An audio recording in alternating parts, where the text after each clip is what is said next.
നമ്മുടെ ടീം ശ്രദ്ധിക്കാം, daily day updation ചെയ്യാറുണ്ട്. ഡെയിലി ഡേ അപ്ഡേഷൻ ചെയ്യാറുണ്ട്. നിങ്ങളുടെ ഗ്രൂപ്പിൽ ഡയറാണെങ്കിൽ ഡയറിൻ്റെ ഗ്രൂപ്പിൽ, കറാമണിൻ്റെ ഗ്രൂപ്പിൽ, നാഷണൽ പെയിൻ്റെ ഗ്രൂപ്പിൽ. ജോയലിൻ്റെ ഡേ എന്നതിലേക്കാണ് 31-30 ക്ലോസ് ചെയ്തത്. ഇന്നിപ്പോൾ 4 അല്ലേ? ഒന്ന് ഡേ ഒന്ന് കാണിച്ചിട്ടുണ്ടാകും. ഒന്നാധികത്തെ ഡേ ആണിത്. ഇതല്ലോ, ഒന്നാധികത്തെ ഡേ തൊട്ടിട്ടില്ല. ഇനി തൊട്ടിട്ട് വേണം. ഇന്ന് കഴിയുമ്പോൾ 4 എല്ലാ ഓഫീസിലും വന്നാൽ ഇതേമാതിരി. കാരണം ജോയിൻ്റെ ആയതുകൊണ്ട് ഞാൻ നോക്കണിപ്പോൾ ഇവിടെ വന്നുകൊണ്ട് ജസ്റ്റ് നോക്കണേ.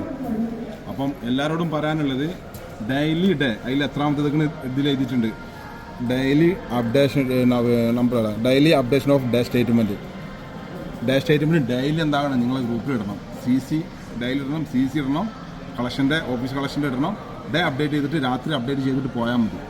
വണ്ടിക്കാരെ CC കിട്ടിയിട്ടില്ലെങ്കിലോ നിങ്ങളെ ഓഫീസിൽ ഒന്നും കൂട്ടിയിട്ട് ഇടാം. വണ്ടി എപ്പം അവിടുന്ന് പീസ് കയറ്റുന്നുണ്ടോ അപ്പം അവിടെയുള്ള ക്യാഷ് ഫുള്ള് കൊടുത്ത് ഇതാക്കുക, എൻവലപ്പിൽ ഇതാക്കുക. എപ്പം പീസ് കൊണ്ടുപോകുന്നുണ്ടോ, ഒരു പീസ് ആയിക്കോട്ടെ, 2 പീസ് ആയിക്കോട്ടെ, ചെറിയ എമൗണ്ട് ആയിക്കോട്ടെ, 500 ആയിക്കോട്ടെ, 1000 ആയിക്കോട്ടെ, അത്ര എമൗണ്ട് ആണെന്നുണ്ടെങ്കിലും എന്താക്കുക, ഓഫീസിലേക്ക്, ഹെഡ് ഓഫീസിലേക്ക് ക്യാഷ് കൊടുത്തുവിടും. എല്ലാവരും ഓക്കെ. നമ്മളിപ്പം വീഡിയോ ഒക്കെ ഇട്ടിട്ടുള്ളത് എല്ലാവർക്കും ഒറ്റതിലും പറയാനുള്ള. ഈ 15 ഓഫീസിലും ഇനിയിപ്പോൾ ഖത്തറിലാണെങ്കിലും അവിടെ പോയിട്ട് ഇതാകണ്ട, ടൈം ഇതില്ല. അപ്പോൾ ഒറ്റ ഇതിലും വേണ്ടിയാണ് എല്ലാവരോടും കൂടെ പറഞ്ഞത്. ഡെയിലി ഡേ അപ്ഡേഷൻ ചെയ്യണം. ഗ്രൂപ്പിൽ അജിത്ത് ഇത് നോക്കും വേണം, ഡെയിലി ഡേ അപ്ഡേഷൻ ചെയ്യുന്നുണ്ടോ ഇല്ല എന്നുള്ളത്. ഡെയിലി CC വണ്ടിക്കാരെ CC അന്ന് ആവില്ല, രാവിലെയാണ് തരുന്നതെങ്കിൽ ആ CC ആ ഡെയിലി അപ്ഡേറ്റ് കയറണ്ട. രാത്രി ഡേയിൽ അത് കയറണ്ട, അത് മോർണിംഗിൽ കയറിയാൽ മതി. കിട്ടത്തിലൊന്നും കയറി. മാക്സിമം വണ്ടിക്കാരെന്താക്കുക, കളക്ഷൻ നേരത്തെ വിളിച്ചു നോക്കുക, എപ്പോൾ എത്തുക. 9:30 ആകുമ്പോഴത്തേനും കഴിയും, 10 ആകുമ്പോഴത്തേനും കഴിഞ്ഞോട്ടെ. പിന്നെ നിങ്ങൾ ഡേ ഇൻചാർജുകൾ എന്താക്കുക, ഡേ ഫിനിഷ് ആക്കിയിട്ട് ഓഫീസിൽ നിന്ന് പോവുക എപ്പോഴും. അത് നല്ലോണം ശ്രദ്ധിക്കുക. അത് നമുക്ക് ഇതിനും വേണ്ടിയാണ്. അതേമാതിരി daily stock and yearly update. പിന്നെ daily typing of collection bill എന്താക്കാം. കളക്ഷൻ ബില്ല് ഡെയിലി തന്നെ എന്താക്കാം, ഫിനിഷാക്കാൻ നോക്കാം. 3 ഓഫീസില്ലേ, എല്ലായിടത്തും അല്ല 3 സിസ്റ്റമില്ലേ, എല്ലില്ലേ. നമ്പർ കളക്ഷൻ അണ്ടർ 30 കിലോൻ്റെ അടിയിൽ ഒരിക്കലും എന്താവരുത്, സാധനം എടുക്കരുത്. എടുത്തു കഴിഞ്ഞാൽ നമുക്ക് ഫൈനാണ്.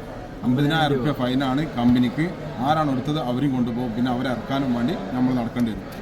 അത് എക്സ്പീരിയൻസ് ആണ്. എന്തായാലും എൻ്റെ ബാക്കിൽ എന്താണ്ടും നടക്കേണ്ടി വരും. ശ്രദ്ധിക്കാനുള്ളത് ഡെയിലി ചെയ്യാനും ഡേ സ്റ്റേറ്റ്മെൻറ്റ് മൊത്തം എല്ലാവരും ചെയ്യണം. പിന്നെ CC ഫോട്ടോ വിടണം. ഇത് ഡെയിലി ഈ ലിസ്റ്റ് മൊത്തം ഡെയിലി ചെയ്യാനുള്ളതല്ല. ചിലത് ഡെയിലി ചെയ്യാനുള്ളതും, ചിലത് ഒരു മാസത്തിൽ ചെയ്യാനുള്ള കാരം, ചിലത് എന്തേ കാരം ഫോളോ അപ്പ് ആക്കാനുള്ള കാരം. ഓക്കെ. പിന്നെ ഒരു കാര്യം കൂടെ, നമുക്ക് ഇപ്പോൾ വാട്സപ്പിൽ സ്റ്റാറ്റസ് ഇപ്പം ചെയ്യുന്നില്ലേ, സ്റ്റാറ്റസ് പോലെ ഇപ്പം ബ്രോഡ്കാസ്റ്റ് ചെയ്യുന്നത്, നമുക്ക് ഡെയിലി ചെയ്ത് കഴിഞ്ഞാൽ ചിലപ്പോൾ റിപ്പോർട്ട് അടിക്കും. വേണ്ട, ഡെയിലി ചെയ്യണ്ട.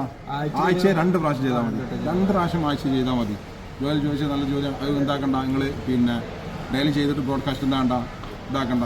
അതേമാതിരി ഈ പേപ്പറിൽ ഇല്ലാത്തതാണ് വീഡിയോ. വീക്കിലി 2 വീഡിയോ ചെയ്യണം വീക്കിലി എല്ലാവരും. ഇൻസ്റ്റാഗ്രാമിലും ടിക്ടോക്കിലും ഫേസ്ബുക്കിലും. ഇൻസ്റ്റാഗ്രാം കണ്ടാക്കിയാൽ മതി, ഫേസ്ബുക്ക്. അപ്പോൾ ഇൻസ്റ്റാഗ്രാമിലോട്ട് ഫേസ്ബുക്കിൽ കയറിക്കോളും. അവരവരെ ഓഫീസിന് നിങ്ങൾക്ക് എന്താക്കാം, ഫോണിൽ ടിക്ടോക്കും ഫേസ്ബുക്കും ഇൻസ്റ്റാഗ്രാം എന്താക്കാം, സെറ്റാക്കാം. അത് നിർബന്ധമായിട്ടും ഇതേമാതിരി വന്ന് നോക്കുമ്പോൾ ഇല്ല എന്ന് പറഞ്ഞുകൊണ്ട് ഇരിക്കരുത്. നിങ്ങളെ ഇവിടുത്തെ ഇൻചാർജുകൾ ഇവിടുത്തെ ആൾക്കാരെ നോക്കിയാൽ തന്നെ എന്താവും, നമുക്ക് പിന്നെ അവിടെ നോക്കേണ്ട ആവശ്യമില്ല. മനസ്സിലായോ? ഒന്ന് ഉഷാറായി. ഇപ്പോൾ ഉഷാറാണ് നിങ്ങളൊക്കെ, എല്ലാവരും ഉഷാറാണ്. ഈ ഉഷാറ് പോരാ, ഒന്നും കൂടി ഉഷാറായി കഴിഞ്ഞാൽ കമ്പനി എന്താവുള്ളൂ, ഇതിലും വളരുള്ളൂ. അപ്പം നമുക്ക് അഡ്വാൻസ് ഒക്കെ പിന്നെ കിട്ടും. മനസ്സിലായോ? ഒന്ന് ഉഷാറായി കേട്ടോ.